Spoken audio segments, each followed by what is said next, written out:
Hi, my name is Britt East, and today I want to talk about preference or prejudice. We've been having this conversation for a while now, largely because of the prevalence of online dating, which has just exploded over the last decade, and how it's made it so easy to self-segregate, to confine ourselves to groups, little echo chambers, people that reflect us just as we are or wish we were. You all know what I'm talking about, these profiles where you can write your bio, say, yes, I'm looking for love, I can't wait to meet the perfect person, as long as they look like this, act like that, etc. So there's been an intense debate going on about whether this is helpful or harmful. Are these facets of our aspects, our physical characteristics, do they just reflect who we are and what we like? Or is there something deeper going on?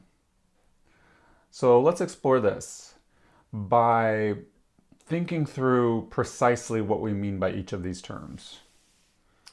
For me, a preference is something that I choose mindfully with awareness and context, as opposed to a bias, which is something I'm predisposed to choose unknowingly, unwittingly, because of all sorts of unseen forces that operate in all of our daily lives.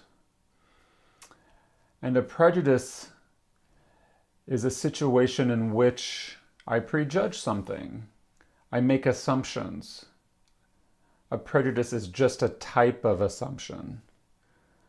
I think because you look a certain way, you must be a certain way.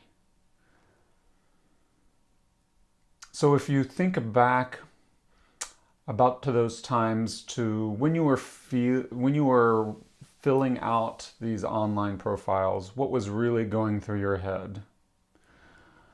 When you ticked the box that said you prefer whites, or you ticked the box that said you only want to date whites, or you filled in the field that said no fats, no femmes, what was going through your mind? Stoke your curiosity. Think back. Was this a conscious choice? Was this an unconscious choice? Okay, let's take a segue for a second. You don't have to study art history long before you realize that many of these preferences are culturally constrained or constituted. They change over time.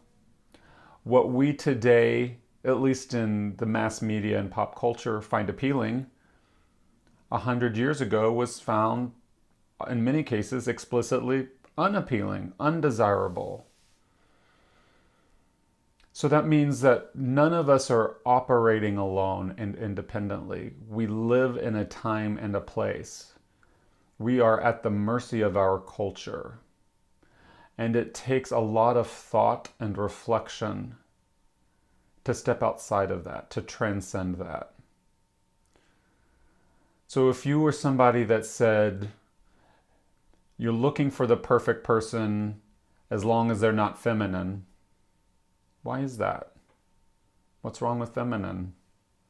Or vice versa, what's wrong with masculine if you were only looking for feminine? If you were looking for the perfect person so long as they're white, I'm only attracted to white guys.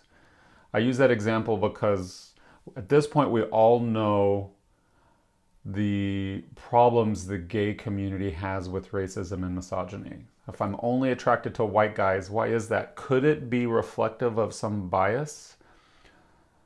Some unforeseen, undisclosed predisposition I have to believe something or be attracted to something?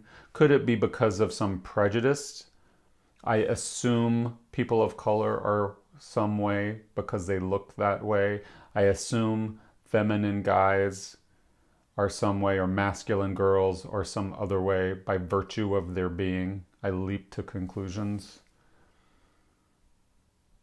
Nobody's trying to tell you what to like. I'm only trying to stoke your curiosity, to raise your awareness that we are all in this together, that none of us operate alone, and that maybe love might look a little differently than you expect.